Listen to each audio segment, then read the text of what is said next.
Sorry. Okay, folks, we have to admit that this episode might be a little bit annoying to listen to because we was having some technical difficulties. Yeah, and my voice was going in and out, in and out. That's emotion I like to experience, but not when I'm speaking. So with that said, please have patience. Ready? And here we go. Whether it makes you laugh, cry, scream, or fly, there's a song for every emotion.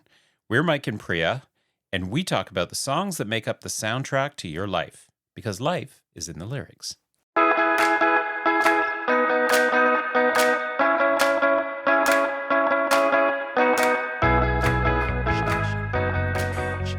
Hello, everyone. Welcome to Life is in the Lyrics.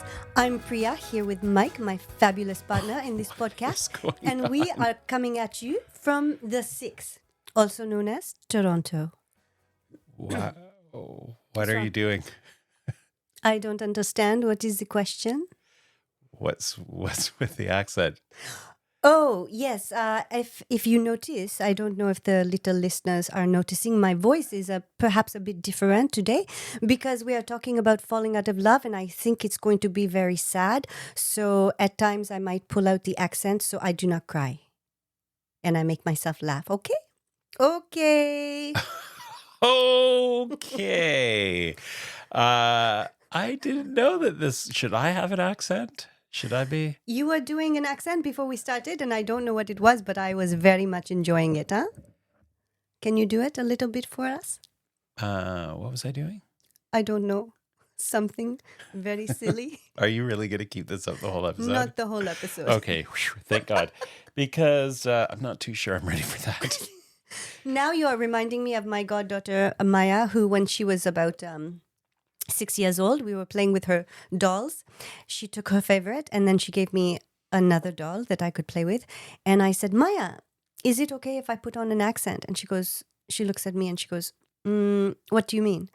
And I said, can I talk with an accent for my doll? And she said, sure. And she shrugged. And so I was doing a bit of a southern accent. So I was playing with the doll. And at one point she looks at me and she says, can you stop doing that, Auntie Priya?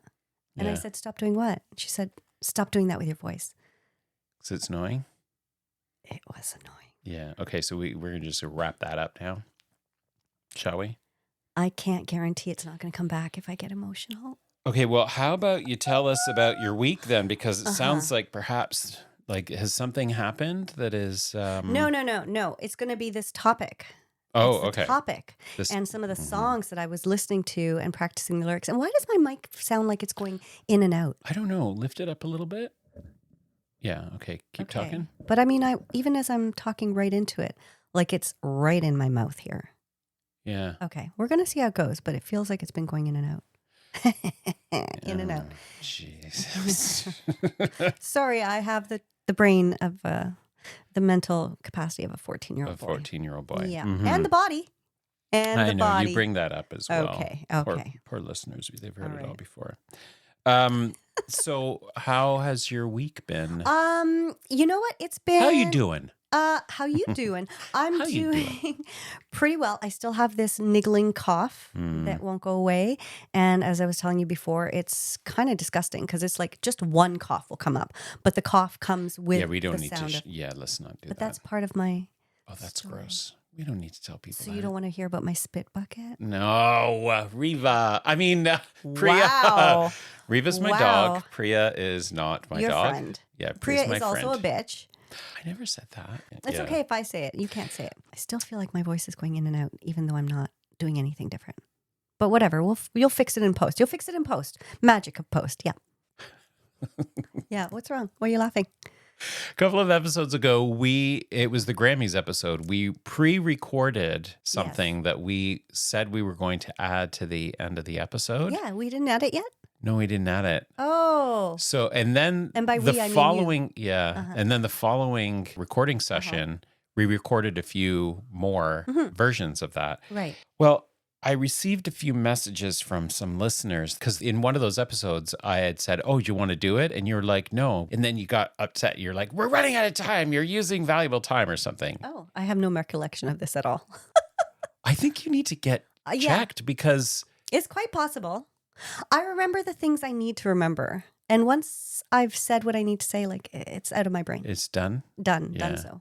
Well, in an episode, you did get irritated with me because I tried to encourage us to sing the thing that we pre-recorded. Yeah. And you were like, no. And then I got some feedback. Sound like me.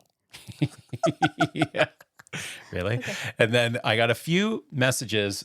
Oh, shit. Mike forgot to turn on the timer. We are trying so hard not to have every episode break into, why are you looking? A two-pointer. Into two-parters. Yeah. Okay. But well, anyways, it's on now. Whatever. Okay. So anyways, I got some feedback from a listeners and saying, what was it that you were singing? Because she never sang at the end. Okay. So I think we should sing it. Oh, okay. But then I have to have the lyrics. The lyrics. Where are they? Please, please, please drop us a line. Dun, dun, dun, dun, dun. Please, please, please subscribe or give us a follow, a share or a like. Heartbreak is one thing, our ego's another. That was fun. Yeah. So sorry about that. We didn't know how to end it, but yeah.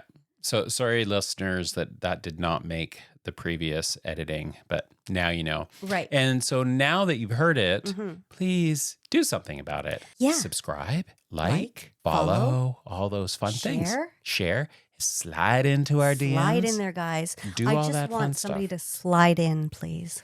All right. Okay. So other than that, anything else happening in your life that we want to update on? Yeah, sure. Okay. So the newest season of The Voice started this week. And I haven't watched it for a couple of years, but I'm a pretty religious watcher of The Voice. I just love watching everybody's dreams come true, and I love listening to all the Do everybody's dreams come true, though? No, but even just the fact that they're on the stage, they're on the show auditioning, it's pretty huge, right? To be performing in front of millions of people. And I realize how much that show makes me happy cry. I kind of enjoy that. Yeah? Yeah. I don't like listening to all the sad stories. Every auditioner has a sad story. And they spend a lot of time telling us about each contestant. And I kind of fast forward a lot of that. Do you pre-record it? No, I watch it all. I stream it afterwards. Oh, so it's already been live. So you can, okay. All the commercials and stuff are already edited out, which is great. And I can just cue to the actual singing parts. Performances, yeah. I haven't watched any of those shows in years. Like, it's more than 10 years for sure. Did you enjoy them when you used to watch them? Yeah. But I remember watching American Idol and Survivor, I think. I used to watch Survivor for like the first, I don't know, maybe 4 or 5 years. And then I was just like, how many sweaty, starving people can I watch? Yeah, I haven't watched any of those things in, it's got to be 20 years. I think the last time I watched anything was with you when I would come to your house and we'd watch.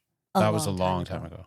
Oh, anyways, tell us about your week. I don't really know what else could I say about that. Like reality TV, I don't really watch TV. I know you don't. And I don't understand what you mean when you say that. Because then when I think like, well, what do you do every evening after dinner and all? And you say you read or you scroll a lot. You do a lot on your I have been reading more and and like reading books or articles, you mean? Both. Okay. Like books, articles. And but there's not that much time. I mean, we eat late, so there's not a whole lot of time. And I go to bed around I'm an old man. I go to bed like 9:30, 10 o'clock. I go to bed around then too. Well, maybe not 9:30, but I'd say, like 10:30. But I just, Depends on when the CBD kicks in. Yeah. Or what time I take it. Because it's usually like a good 45 minutes after that it starts to kick in. I was thinking about this week and I was thinking, we got that. I got a couple of messages from people saying, hey, what was that? Like you guys talked about the singing. So glad we got that in there.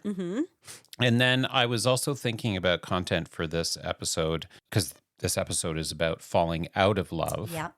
And, there's lots of ways you could come at this. Mm-hmm. And I was thinking, okay, well, what am I gonna? I haven't really been in lots of relationships, and I haven't really been in love very often. So, Mm-hmm. what are some of the things that I could think about to contribute? And have I ever told you about? And I don't really know if this qualifies in the falling out of love, but have I ever told you about the stalker I had when I was in my 20s? No.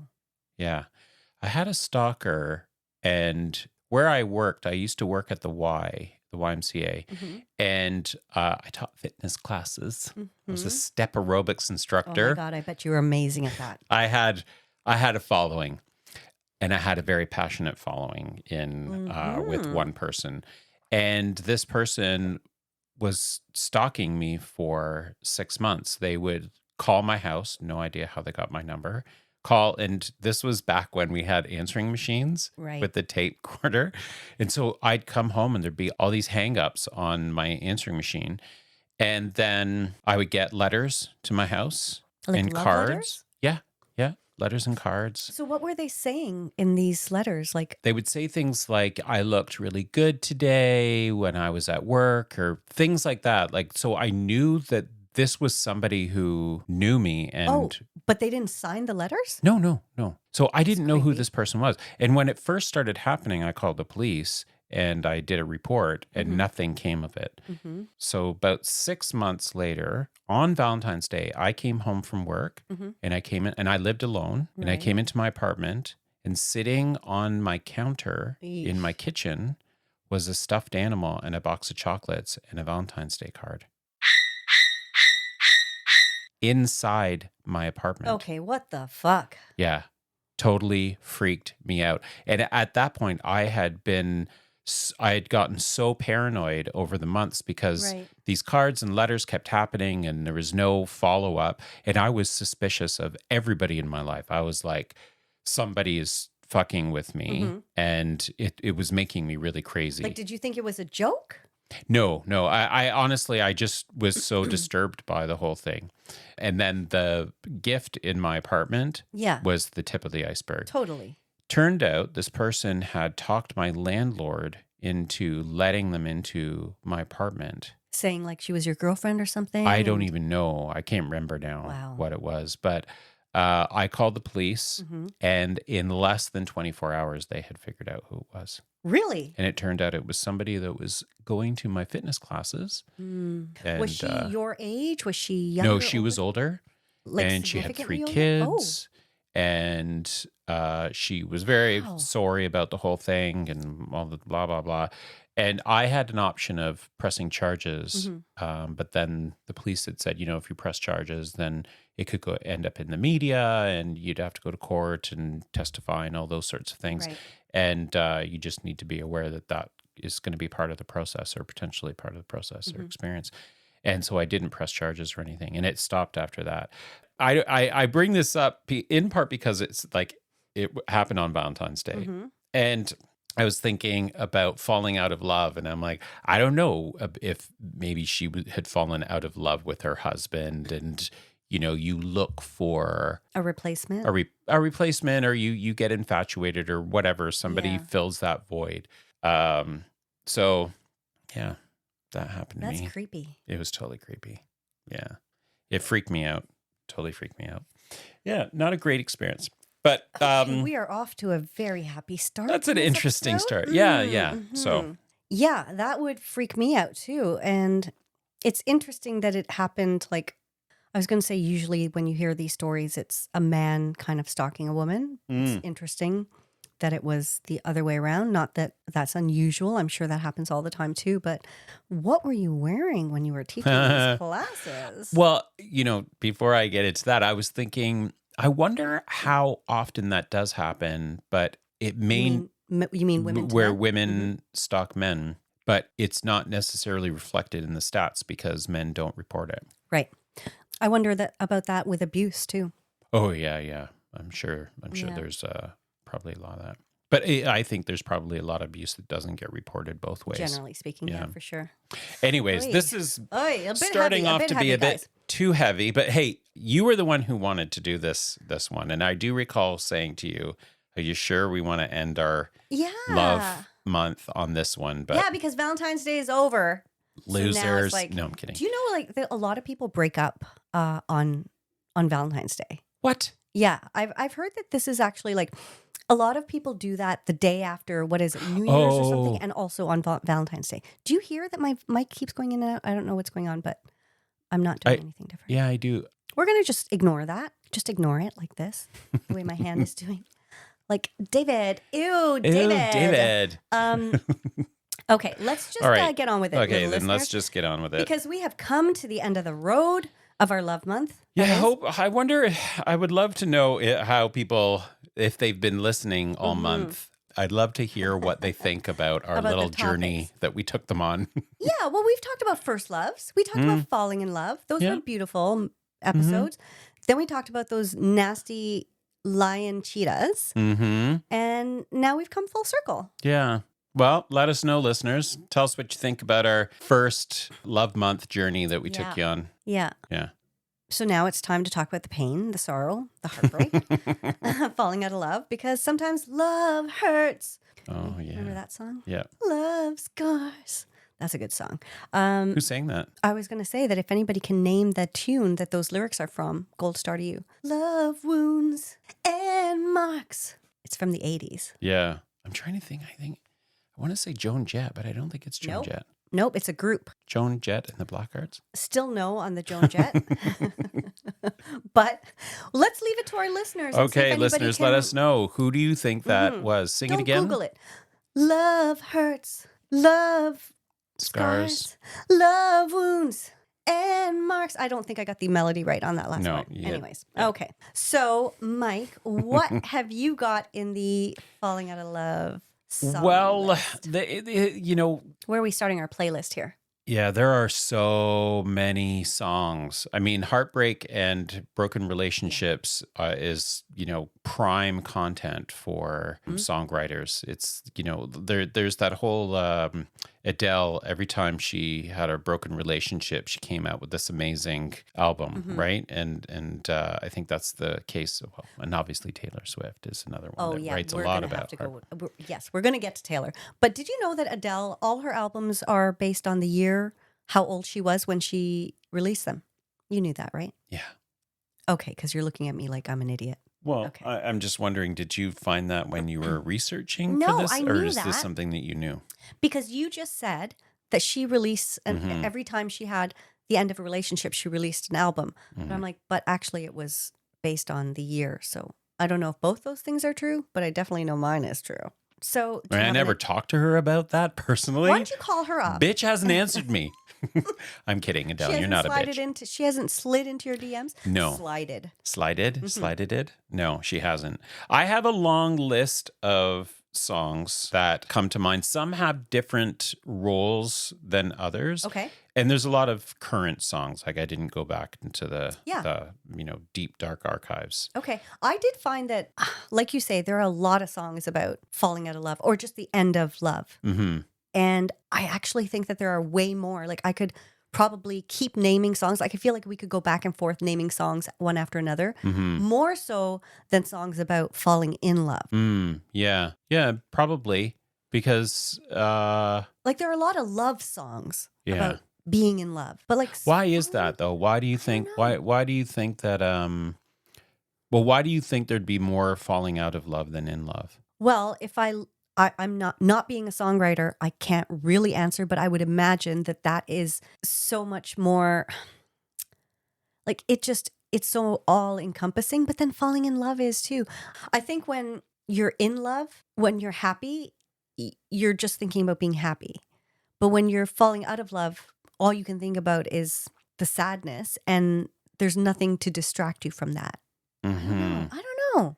It might have something to do with just, when things are going well and people are happy, they don't tend, they just take it for granted, or they just appreciate that and revel in it. Whereas if there's heartbreak or conflict, that then there's more to work through. You're not really working through something when you're happy and life is great versus, I'm not saying that's totally true, but I think perhaps in the creative process, when you're working through grief or working through sadness, heartbreak, when you're experiencing those things, there's something to work through. And so writing songs, creating art is part of that process of, working through the pain and suffering you're experiencing. I think you could be right about that. But I just thought it was fascinating as I was thinking of songs to bring up for this. It was just like one after another. I was just, that song too. Yeah. Oh, and that song too. Okay, I can't have 42 songs. So How many let's narrow songs it do you down. have on your list? Let's see. I've got 1, 2, 3, 4, 5, 6. And then, I like honorable mentions could be another 5 or 6. But these are the ones I have. I wonder how many we have that match. I don't think we'll have any. I think we might have one. But Yeah. we'll see. We'll see. Okay, so who's first? I have 13 on my Oh list, my but I don't think God. we're not gonna be able to cover them all. No. We won't. But we can mention. Yeah. We don't have to talk about the lyrics and all of them. But okay, let's you start first then. Well, one of the first ones that came to mind for me was Bonnie Raitt's "I Can't Make You Love Me." That's on my list. Yes. That's the first time I think that we've had a song that's on both of our lists. That is such a beautiful song. Ugh. And my mom, I don't know when I tuned into Bonnie Raitt. Like, I don't think that was something Right. that was on my radar, but I know my mom loved Bonnie Raitt, and she would play it all the time. Mm-hmm. Yeah. I can make you love me if you don't. You can make my heart feel something it won't. Here in the dark, In these final hours, I will lay down my heart. I feel the power, but you won't. Oh my God. Yeah. Beautiful. Oh, She's, her songwriting is phenomenal. Yeah. Like, she is an incredible lyricist. And so one of the things that came up for me as I was thinking about the songs that reminded me of heartbreak are the ones that are really obvious, or they're written in a very literal way. And that's one of them. And then some of the other more abstract songs. Yeah. So that was the first song, though, that Okay. came to me when I was thinking about heartbreak and relationship breakdown. It's funny because I think that was one of the very first that came to me too. Oh. Because it is so evocative. Fist bump. Fist bump. Virtual. We can't reach. I love that song so much. And it's also a great karaoke song. Mm. Like it's in a great It's not a rouser, it's in a nice but range. It's not a rouser, but it is very emotional. It's something you can really kind of sink your teeth into singing. Make a meal out of it, as they say. Yeah. All All right. What do you got? So one of my other songs, I've got a couple by Canadians, actually. I just like to mention when an artist is Canadian. So Shawn Mendes, It'll Be Okay. Do you know this song? Mm-mm. It was after he and Camila Cabello broke up, and he actually filmed the video in Toronto on a snowy winter night, just in an evening. It's just him walking through the city in the snow singing this song. It's a very beautiful video, and the lyrics are so beautiful. So I'll sing a little bit of it. I start to imagine a world where we don't collide. It's making me sick, but we'll heal and the sun will rise. You don't recognize this? Mm-mm. One of the lines he says, "Oh, the future we dreamed of is fading to black." Oh, that just is so sad. Mm-hmm. That line is so evocative to me. It's like, really, doesn't that sum up the end of a relationship? Like the future we dreamed of, it's fading to black. Mm-hmm. Sometimes like lyrics to me, it's like, how did you come up with stringing these words together into something that is just so heartbreaking? Yeah. Just one single sentence that is so heartbreaking. Mm-hmm. It's a great song. I'm surprised. I know you don't listen to Shawn Mendes much, but you should listen to this song. It's a beautiful song. Yeah, I'm also thinking about what we were just talking about breakup songs versus falling in love songs, and I'm wondering also if the emotions you're feeling, like if you're a lyricist, if you're a songwriter or a poet, and you're going through those experiences of heartbreak, to be able to put words to that feeling, I would think would be very cathartic.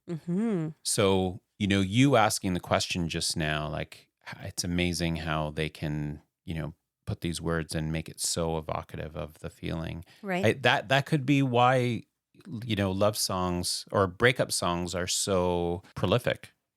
Yeah. It's easy. I mean, it's easy to just say, like, when you're heartbroken, just say, look, I'm so sad. I'm so heartbroken. But that doesn't really convey the No. depth of what you're feeling. That's what I mean. Like the lyrics that they are able to come up with, like, I'll close my eyes, then I won't see the love you don't feel when you're holding me, like from Bonnie Raitt's song. That is something we can identify with, but I don't think I could ever put my emotions into something so, I don't know, so meaningful and that just encapsulates so much. I'll have to listen to that song. You never will, but we'll on my let's list. move on. No, okay. Yeah, I'll Don't give it even a try. to protest. Okay. All right, there's another song that is also, it brings back a very good fond memory and a fond memory that you were integral in make happen. For my 40th birthday, you and some other friends had a birthday party for me, right? And there's a video, and I'll pull the video up at some point, and maybe we'll post it to our social. I love that you just said our social. Yeah, I know. You've worn me down. Yeah. Because usually Mike says our socials, and I'm like, we just have the one.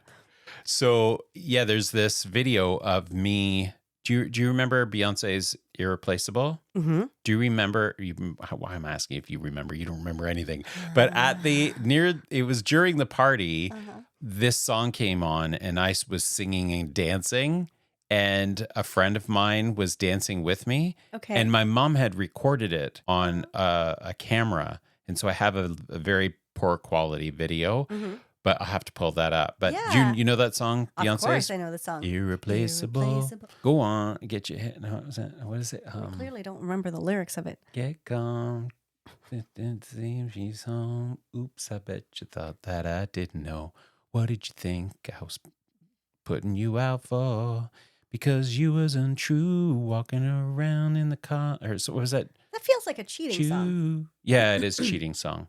But still. Yeah, that's true. Yeah. Okay, so, lies and cheetahs. Oh, no, that was last episode. Yeah. All right, That's okay. Okay, that should have been on last. But it's a great song. Yeah. Okay, then let me go to my next one. Please. Carole King, It's Too Late. Oh, and you said you didn't dig too far back. Baby, now it's too late. Though we really did try to make it. This hurts. Something inside has Died and I can't hide it. I just can't fake it. Oh, yeah. Yes, yeah. So that's another song that is like, it's very literal. Yep. And beautifully written and, of course, beautifully sung. But it just, if you were going through that experience of heartbreak, the breakdown of a relationship, like that song just, it literally tells that story. And just like the lyrics of it, where, she's saying, it's too late, like something inside has died and I can't hide it. I just can't fake it. And that is like, where does it go? Like, what happens sometimes? Like, it's gone. The magic just disappears,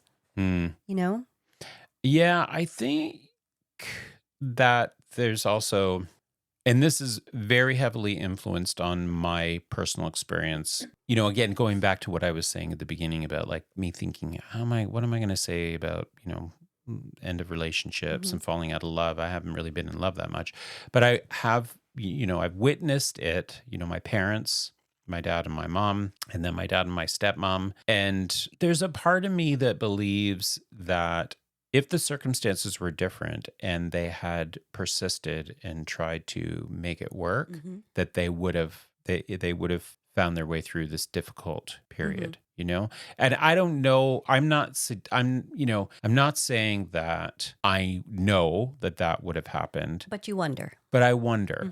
I like to believe that a lot of relationships, depending on the circumstances, can find their way through a difficult time. Falling out of love, not having those intense feelings that you have. I mean, I was reading some articles, and one of them was saying, they've done studies where heartbreak is actually a real thing when it comes to the brain. So when you're feeling loss, when you lose something like, somebody's died, and the way your brain responds to that death and that loss and that sadness, the brain responds the same way when there's heartbreak, when there's a breakdown in a relationship, right? When you fall out of love. And so the studies have shown the same part of the brain responds the same way in those situations. And that's how they're able to, say heartbreak is a real thing. Oh, the other thing I read was they were there's this one article was talking about, well, actually it was more than one article was talking about the kind of like the typical duration of those elative feelings, like how happy you are and like that honeymoon phase. Yeah, like when you first fall in love, and that infatuation and that need to be with that person, that desire to be with that person all the time, and how that plateaus after about 6 months. And 6 months, that's not that long. Wow. No, yeah. And but then of course there's all kinds of other variables, right? Like you're living your life, and you're getting to know the person, and you're finding other ways to connect. But it's the evolution of love. It's evolution of the relationship. And so that's in part what, influences. I couldn't articulate it. I wouldn't have been able to articulate it that way before I had read some things about it. But there's always been a part of me since childhood that thought, I wonder if, my parents could have made it work. Right? It's interesting you say that, because I have a very close friend who they've been married for, probably coming on 30 years. Definitely over 25. And he used to tell me at times, and this was probably like 15 years ago, they went through a period of several years, actually. Probably like 4 years of him saying, I don't know, not like, I don't know, just like, oh, she's so this, she doesn't want to do this, like just complaining a lot, like being very dissatisfied and unhappy in the relationship, but not having any intention of leaving really, but just not being, it was clear that he was not elated at the time, right? And they had 2 kids, but they stayed in it. And now, whenever he talks about her, it's with so much, not adoration is not the word, but they got through that, and just because of sticking it out, I think it's like it was just a growing pain. It was just like, we're not in that love, like that honeymoon phase anymore. We're not in the infatuation like early. We're not in that phase of tearing each other's clothes off all the time or anything like that. Our kids are not kids anymore. They're kind of they're doing their own thing. But now that they've gotten through all that, like they're better off for it. So I wonder that too sometimes when I see people breaking up. And then at the same time, having gone through my breakup, where we talked about it last week, of how, it was like 5 years on, and I was thinking, well, should we be breaking up? But he would say, no, let's keep going, because we're, there's nothing really wrong here. And so we kept going. But that relationship should have ended after probably the 4th year. Well, and I think like, I did say depending on circumstances, and that caveat really is the important part. Like, are people willing to work on it? And maybe this friend of yours and their partner, they might have been going through a rough patch, but they really they both obviously had some kind of commitment to trying to make it work, because they've come out the other end. Right. And in our situation, like there was a lot of that talk about, no, we just need to work on it. Okay, so let's work on it. But nothing. Yeah, and there was no work put into it. Like you have to work. Happened. Yeah. Okay. Well, yeah. So little tangent there about that. But a good tangent. Did you have a song that was relating to that, or was it my turn? I can't remember. Well, we were talking about Carole King's "It's Too Late" and how that's what spurred this whole conversation. How could I forget that? We all know how my memory is, so there you go. Yeah. Okay, so my next song is I'll jump to this one because it's another Canadian, Alessia Cara. Do you know her? Yeah. Okay, so her song "Out of Love." Do you know? I'm all out of love. No. Oh, that's a good one. I'm so lost without you. I know you were right for leaving me. What? baby. I don't know the rest So of it. long or something. Something like that. Yeah, I don't know. Who sings that song? Air Supply. That's right. Don's favorite band. Don loves those. Loves Air 80s Supply. power Huge ballads. fan. And his hair was something else, huh? That Jerry curl. Are you talking about Don's Jerry curl? Did John have a did John? Did Don have a Jerry curl? No. Okay, I would have loved to see that. Yeah. Okay, so this song, Out of Love, it's a very simple song. Like, it doesn't have a lot of production values to it. Kind of like Shawn Mendes, It'll Be Okay. It's a simple melody, simple lyrics, and it's not overly produced, which is what I think I love about both of them, because it's just the stripped down emotion in the lyrics. So this song, like some of her lyrics are, there's not a thing I could say, not a song I could sing for your mind to change. Nothing can fill up the space. She says, nothing can fill up the space, won't ask you to stay, but let me ask you one thing. When did you fall out of love with me? Yeah. And then at the end of the song, she sings, when did you run out of love for me? Oh. And it's just so sad, because in the video, she shows all these different happy couples having their happy moments. And then later on, you see those same couples not like just having silence and turning away from each other. And it is sometimes you wonder, like, when did the love run out? Yeah, sometimes. Just what we were talking about earlier. Do you think like I don't know. I'm sure that I'm not sure. I suspect that does happen in a lot of relationships, but I also think that it's also sometimes about what you prioritize and what you get distracted by. I find it so sad and depressing to see people out at a restaurant, a couple. I'm assuming they're couples, and it's like a guy and a girl, and they're sitting at the table, and they're both looking at their phones. This is why I hate social media. And it's just like you've made the effort to come out, and you're sitting on your phone. Don and I have had a rule, and this started, way in the beginning. When Don and I first started dating, he didn't have a smartphone. He didn't get a smartphone for a long time. It was a rule in our relationship that when we sit down for dinner, the phones are not a part of it. And I think it's also because Don grew up that way. Like, their family was big about debating at the dinner table sort of thing.